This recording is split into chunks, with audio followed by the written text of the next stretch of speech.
Ofrecen 10 millones a quien logre lo que nadie ha logrado en la región. La promesa es brutal y la palabra más usada en la plaza es imposible. Una niña pobre de 11 años, llamada Luz, aceptó la apuesta con los ojos llenos de algo que no era solo miedo, era necesidad. El caballo era fama y terror en una sola bestia. Lo llamaban el Furioso, porque derribaba cercas, arrancaba monturas y hacía temblar a hombres experimentados. Tenía 30 días para domarlo, y la recompensa prometida era exactamente la suma que necesitaban para pagar la operación de la abuela Rosa y la deuda que ahogaba a su familia. La tarde olía a polvo caliente y a heno viejo. El sol pegaba como una plancha sobre los lomos de los animales, y se escuchaba, a lo lejos, el repiqueteo de latas en un puesto de frituras. Los vaqueros murmuraban con risa dura. La gente apostaba cigarros y nombres. Nadie creía que una niña con manos pequeñas y ropa remendada pudiera siquiera acercarse al corral. 30 días para lo imposible. ¿Qué pasó después? Nadie lo esperaba. Luz le contó a su abuela con voz baja, mientras la cocina olía a sopa y a detergente agrio. Luz: abuela, puedo intentarlo.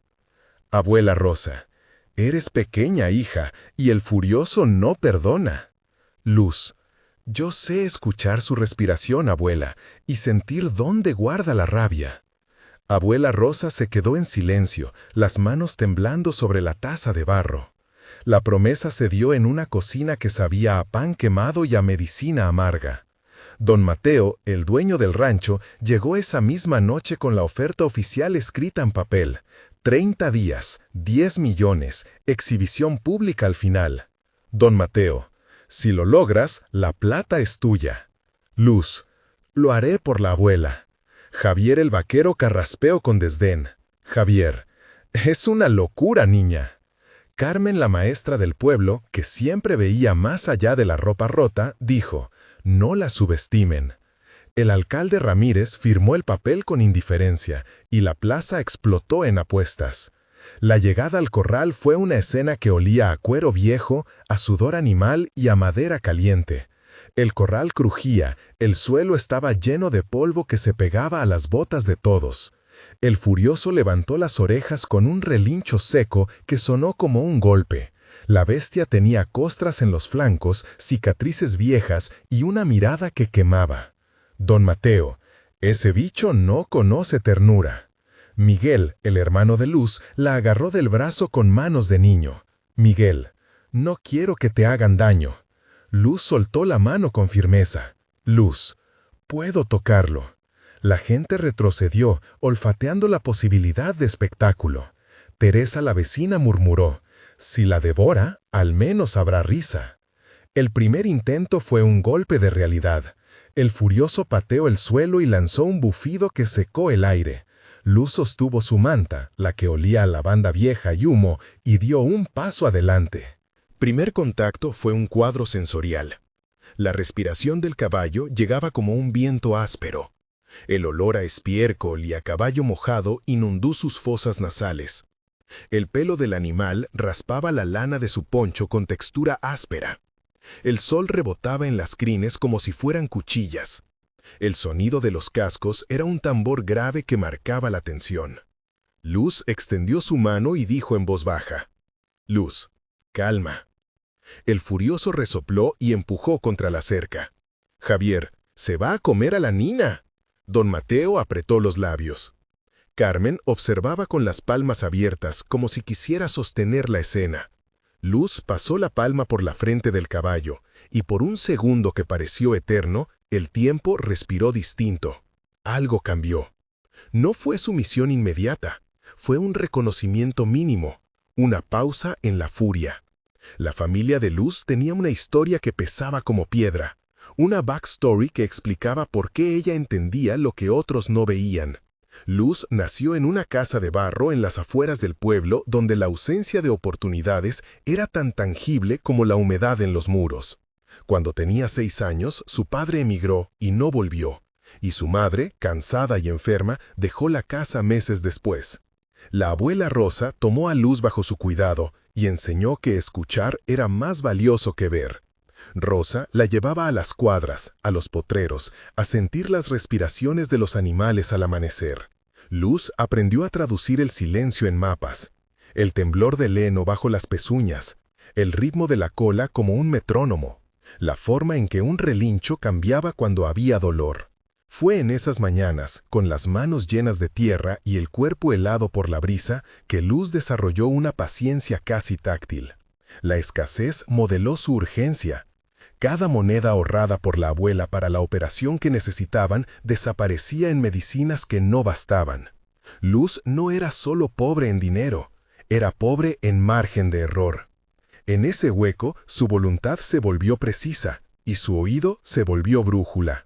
Nadie en el pueblo sabía que la niña practicaba, en secreto, canciones que arrancaba de las grietas de la cocina y que esas canciones tenían la cadencia de las respiraciones animales. Esa costumbre le daría ventaja. Sus recuerdos olían a pan duro y a la fragancia de las manos de su abuela cuando cosía. Tenía una cicatriz en la ceja por una caída de cuando intentó ayudar a su madre a prender la leña, y cada vez que se tocaba esa cicatriz recordaba que no podía fallar. Los primeros 5 días fueron rutina, lucha y aprendizaje lento. Día 1, conflictivo. Día 2, intento fallido con pradera embarrada que dejó a Luz humedecida y al caballo más irritado. Día 3, noche sin dormir para escuchar su respiración en sueños. Día 4, pequeñas treguas, un trote sin violencia. Día 5, recuento de heridas y suturas nuevas. El flanco del caballo. Cada día traía diálogos intensos y directos, con al menos 10 intercambios en la escena principal para mostrar el roce humano del proceso.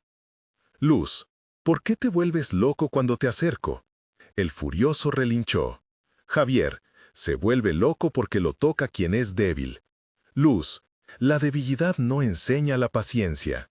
Don Mateo, si algo sale mal, la apuesta se cancela. Carmen, no puedo creer que estemos apostando con la vida de ese animal. Luz, no es una apuesta para mí. Miguel, tengo miedo. Luz, yo también, pero mi miedo tiene nombre. Teresa, si ella lo logra, habrá que darle el premio. Alcalde Ramírez, todo queda registrado. Doctor Alberto, el veterinario que don Mateo contrató para verificar, se inclinó sobre el caballo con estetoscopio, olfateó, tocó y dijo con voz técnica: Doctor Alberto, tiene un bloqueo en la mandíbula por vieja pelea y una vieja espina en la pata trasera que lo hace reaccionar exageradamente. Luz, ¿podemos hablarle mientras le quito el miedo? Doctor Alberto, la ciencia me ayuda a entender la herida física, pero no la memoria del miedo. Esa mezcla de voces hizo visible la tensión social y técnica que envolvía al experimento. Los días 6 al 16 fueron la grieta donde la transformación empezó a asomar. Las prácticas se volvieron rituales. Luz traía cada mañana un trapo con olor a pan para tocar la crin. Cantaba canciones que aprendió de su abuela, canciones sin música que eran pura respiración. Luz, suena conmigo. El furioso refunfuñó. Carmen, ¿qué le cantas? Una canción para que recuerde que respirar no es un cruce de peligro. Javier miraba incrédulo y poco a poco sus palabras cambiaron de tono. Javier, tal vez no es un truco, niña. Don Mateo, la gente está apostando menos que observando ahora. Miguel se volvió un mensajero entre la niña y el resto. Teresa llevaba agua y pan. Doctor Alberto anotaba en su libreta.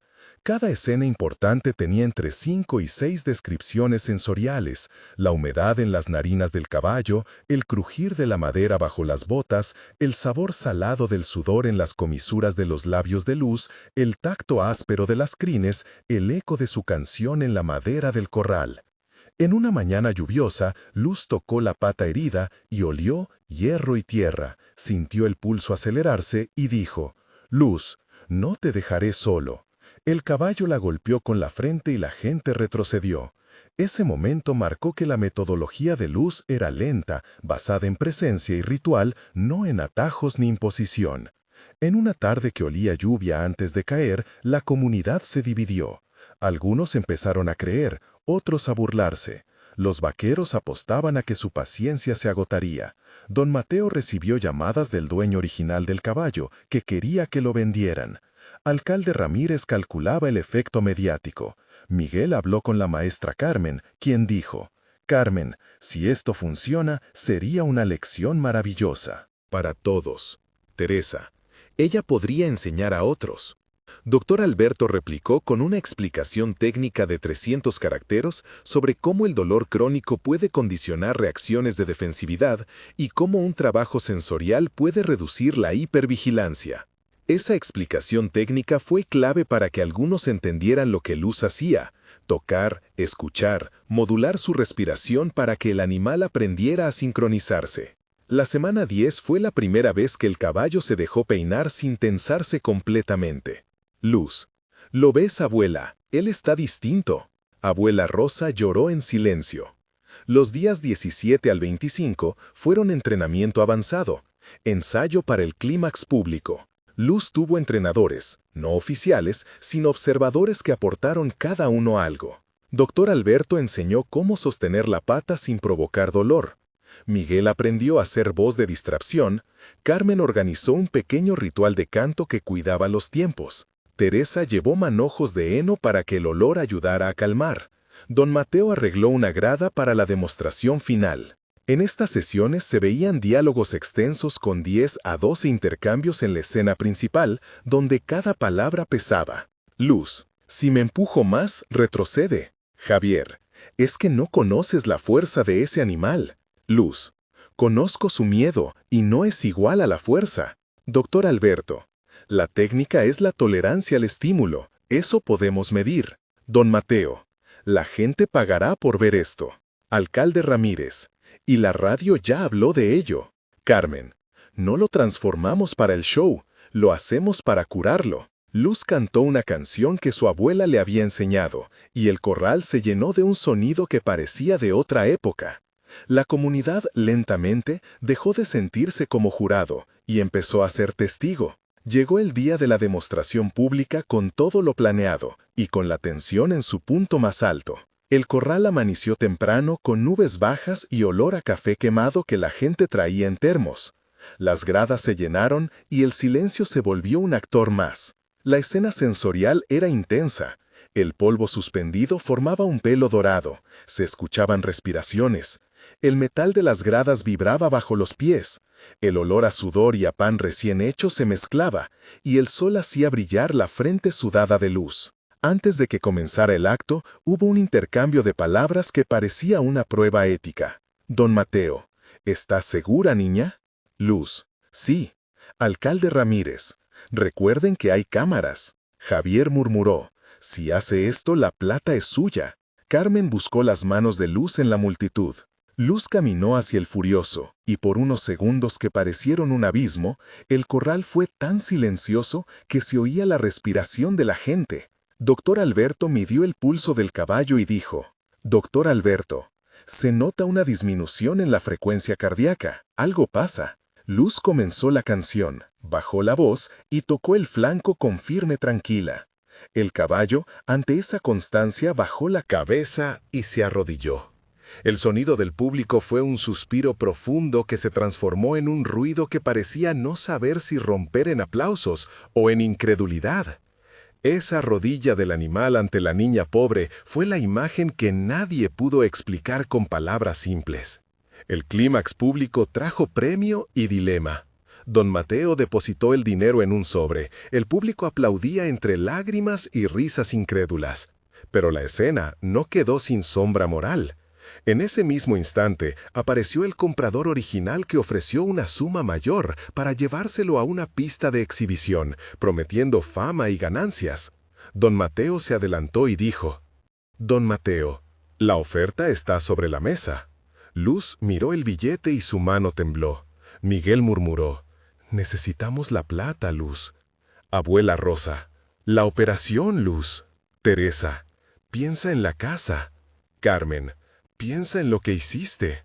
Luz cerró los ojos y tocó la crin. Recordó la canción que le enseñó la abuela y la promesa de las mañanas frías. Ella tenía una decisión que medía no solo dinero, sino lealtad. Luz tomó el sobre, abrió la mano y dijo con voz firme: «No venderé a quien me dio la rodilla». Un silencio punzante fue la respuesta. Don Mateo, sorprendido, replicó: «Don Mateo, ¿entonces renuncias a la mitad del pago?». Luz: «No renuncio a la abuela». Miguel: «Podemos repartir y buscar soluciones». Alcalde Ramírez sugirió crear un fondo comunitario con el resto. La elección moral se cerró con una mezcla de dinero repartido y la decisión de no separar a el furioso de la niña. La negociación final fue técnica y humana. Don Alberto redactó un plan para curar definitivamente la pata del caballo, con la suma parcial que se aceptó.